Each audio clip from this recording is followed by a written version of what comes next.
And good evening. This is the Elliott Wave update for the S&P 500 and the NASDAQ 100 for Thursday, May 25th, 2023.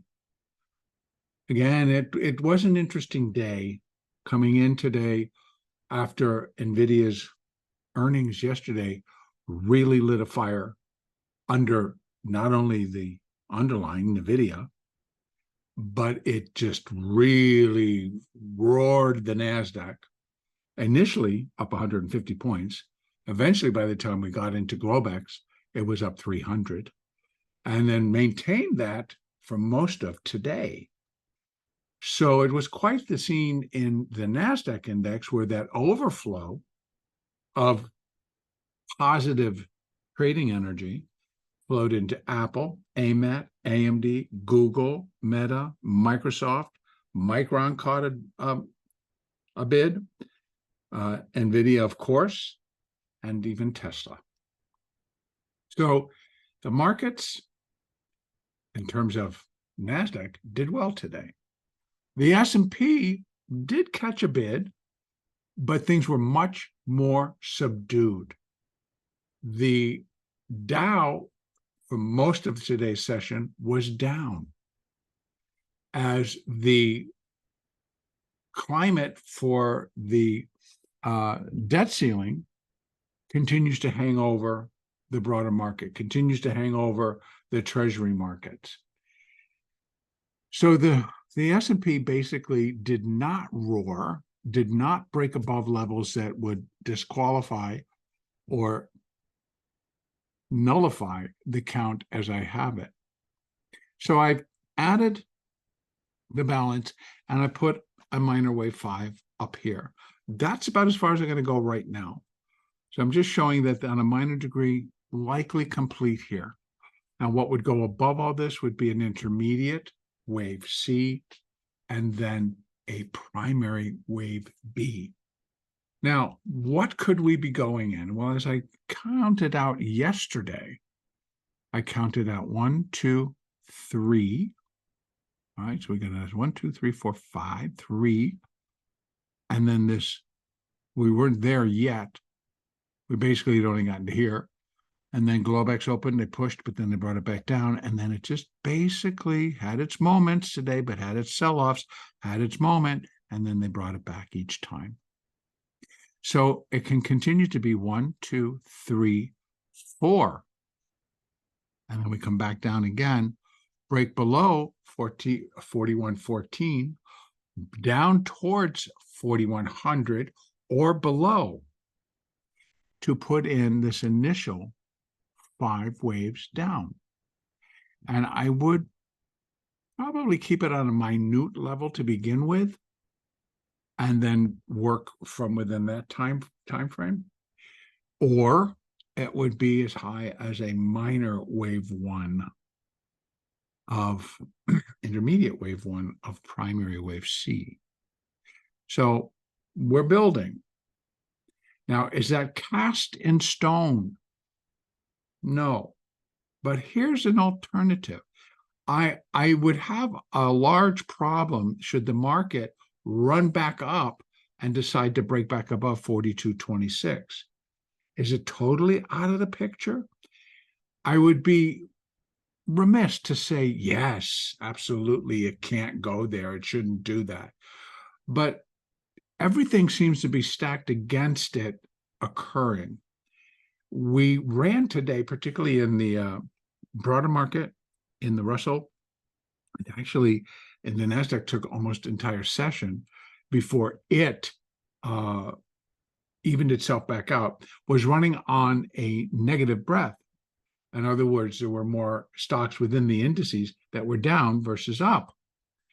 So when you see that, and it was at the levels and lasted all of the day against the backdrop of a NASDAQ, which was just to the moon, it can tend to produce a negative day the following session, which would suggest that the S&P and the Dow and the Russell continue to move lower, but pick up the pace tomorrow.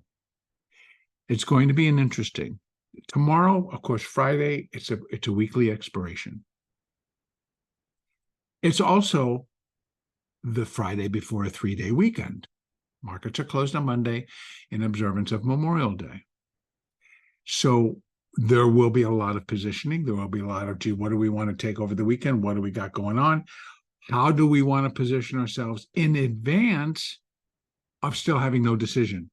In fact, the House of Representatives leaders of the House sent everybody home.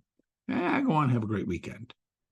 So there's been no decision. Although Speaker McCarthy, President Biden did come out and make a statement. Progress is being made. And then the president is like, we are not going to default. Again, being very firm on that. And if that's the case, why aren't you putting the deal on the table? If you're not going to default, why aren't you putting the deal on the table? Because we're June 1st, folks. June 1st is next Thursday. And that can be a disaster, right? When you think about it, what's going to happen? Well, we're going to have a deal. If we do have a deal, it still has to go through legislation. So nothing will be passed. The government may not have to pay its bills, but we have that option. Well, we'll pay them, but we're going to be a little bit late, et cetera, et cetera, et cetera. So the unknowns really are still going to be out there. And what if there is no deal and we have to do default? What happens then? So this gray cloud continues to hang over the market. Now, certain parts of the market are like, what gray cloud? It's all sunshine and happiness over here, i.e. NVIDIA, i.e. the NASDAQ. So it's presenting a very difficult picture. But as I have discussed previously, that could, the question was asked, the NASDAQ could continue to go up and the S&P won't? And here it is. Here's your answer. Yes. Now, that's also on the basis that if I'm looking for a much larger decline to start kicking in here in the S&P and the Dow and the Russell, well, that would suggest that the NASDAQ is just not going to go all by its lonesome and just go up and up and up and up and up. Although, case in point, in 2007, I believe it was 2007, it might have been 2008, that high that the Dow made, all by itself, while the other markets did not. Let me just take you over there, and I will show you by going to this one, one moment, and we go right here, where the Dow, there was waves A, and that B wave took us to a new all-time high, and the C wave was a crash.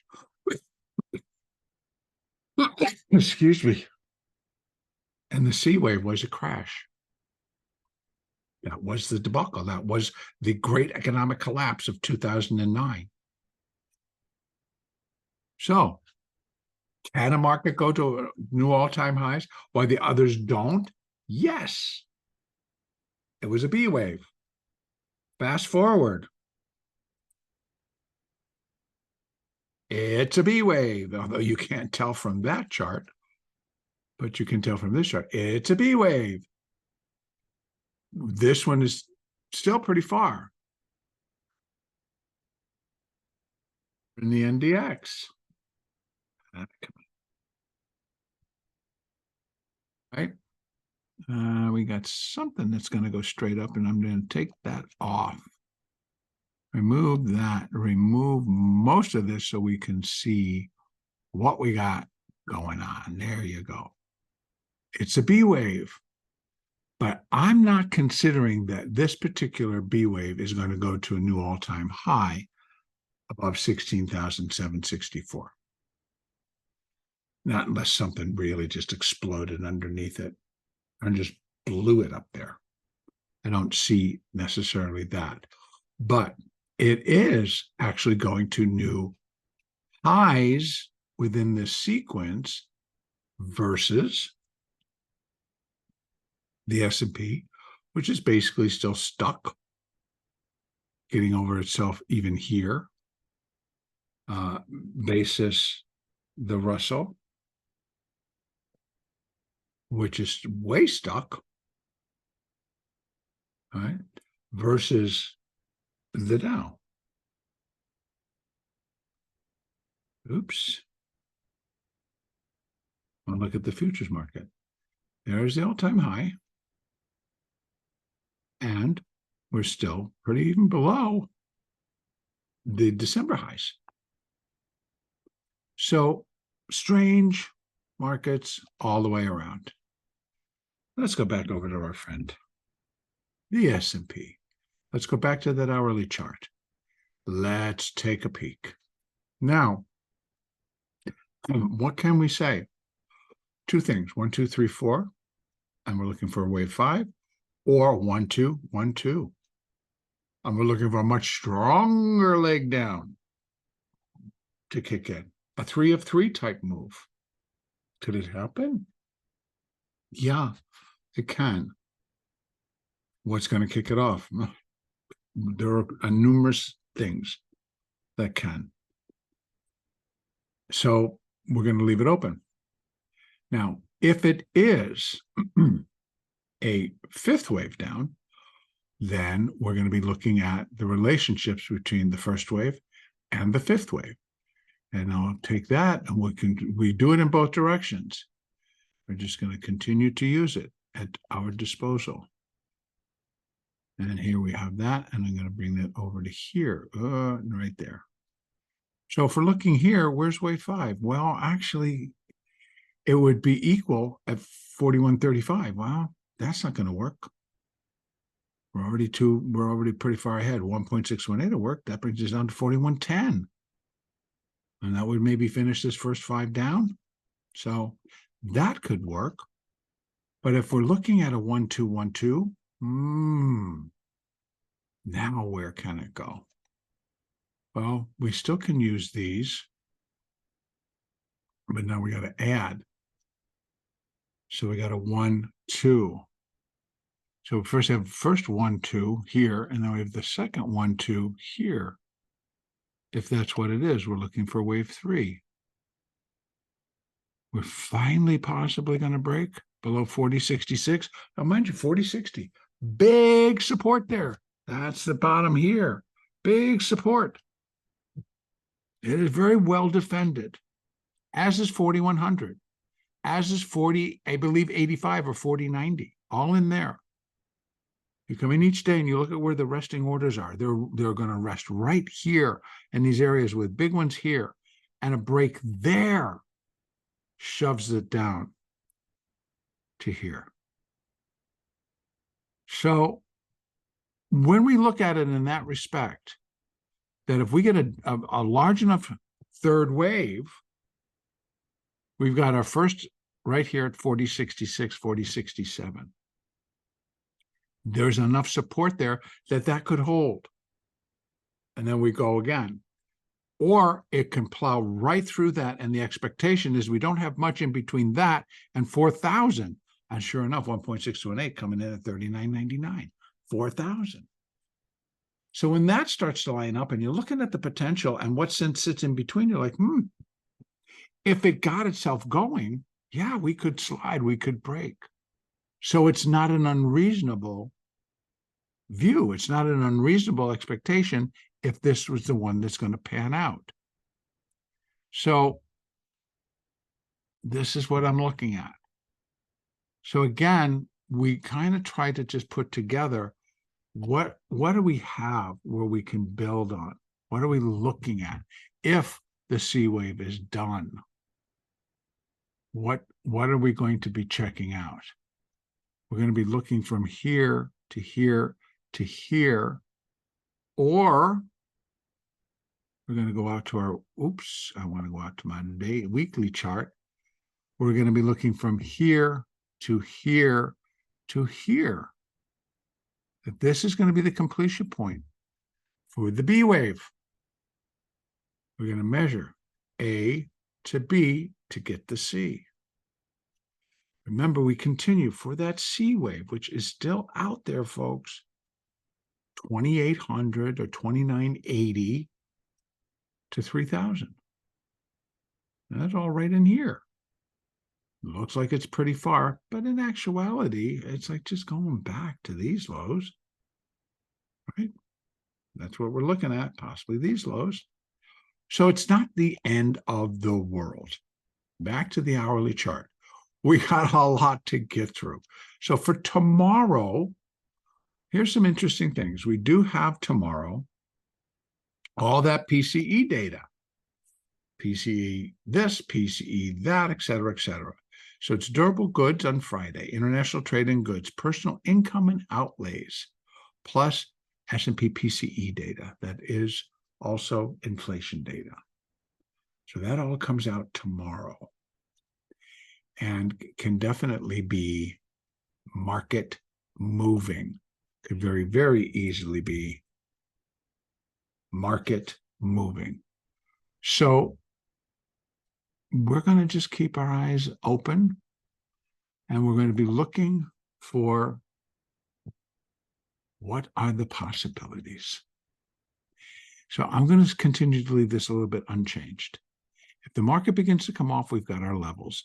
We're definitely going to be looking for, if it's a fifth wave, we're looking for it to come below 41.14. We know that we've had on and off support at 41.12, 41.10, 4100. Now, if it slips and breaks right below 4100 pretty quickly, it's an easy street down to 40.60. And then below that, we're back down just below 4,000. So if the market's really going to go head lower and got purpose behind the selling, then it could get all the way down there pretty quick. And that I have been talking about. That once this all begins, once we do have our top, and they are done, and they're making it known that they are done, then it should come off pretty quickly, at least from 42 to 41, 41 to 4,000, and then below. I think the first 200 points should come up pretty quick. We'll see. Over in the NASDAQ, magnanimous as it is, we got up to the next level of resistance today. We got up, we broke 14,000. First time it was just to 14,004. Second time it was to 14,033. So we got up pretty close. Actually, 14,031 with the resistance at 14,034. So it missed it by 3 points. As they say, good enough for government work. Now, am I putting a 5 there? Not yet. Not yet. I can 1, 2, 3, a little teeny tiny 4. And then what do we have? We've got another run up. So what would make sense is 1, 2, 3, 4. I'm at a 5. Here's the 3. Here's the 4. We're still got more to go, right? 3, 4, 1, 2, 3, 4, 5, maybe. So this push in the NASDAQ, which has been extraordinary, which has truly been extraordinary, as this whole shift into high tech, the big, heavily weighted tech companies, the ones that are trillion-dollar companies, of which NVIDIA now is. It walked and got above that 1 trillion mark today. So how long will the good times roll? Anybody's guess. Except I believe that we keep edging closer. Now, I know you're going to tell me, well, you know, Michael, you just keep moving the count. You keep moving the count. Folks, it's not necessarily me. I'm counting what I'm seeing. And my longer term count continues to tell me that we're topping in a B wave. And again, I continue to share, check out what B waves are capable of doing. Case in point, what I just showed you in the Dow from 2008, where it went and then what came next. When that was going up, the market was very lackadaisical. The market was like not paying any attention to the writing on the wall. Honestly, go back and think about it if you were a trader during that period. Go back and think about what was going on, why, what was happening, and what was creating it. But there was a massive disconnect between pricing and reality. We weren't putting together back then that the mortgage market was like getting really squirrely and out of hand. And a lot of things were not lining up. Well, that ended up collapsing, taking a lot of banks and a lot of savings and loans and a lot of stuff with it. And then eventually the whole financial system started to go down. So, but nobody was expecting that. We were just quiet. We weren't doing anything. Market's not really moving. Then all of a sudden, shebang. Could the same thing happen again? And the NASDAQ actually, instead of the Dow, it's the NASDAQ. The NASDAQ takes us to the promised land and then slices and dices as we all then drop into the pit. So tomorrow, I'm going to continue to leave open the possibility we go up again. What do we have above there?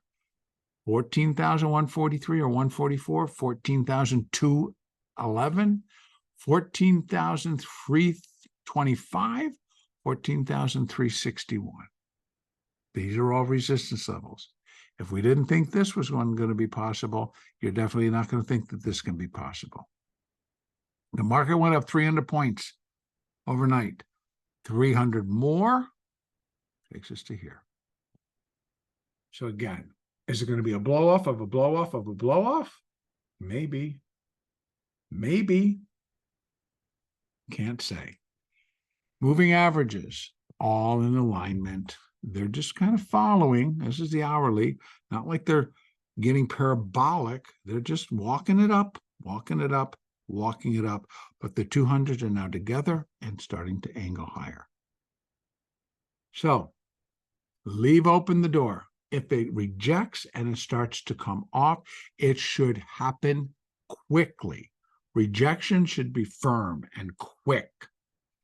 And unless they're willing to turn their back on NVIDIA and start to back away from it for whatever reason, that one will start to go.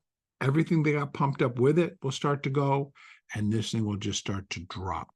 First of all, giving up 14,000, wherever that happens to be, which it already has, but then giving up 13,900, 800, 700, just like we did before, except it won't stop.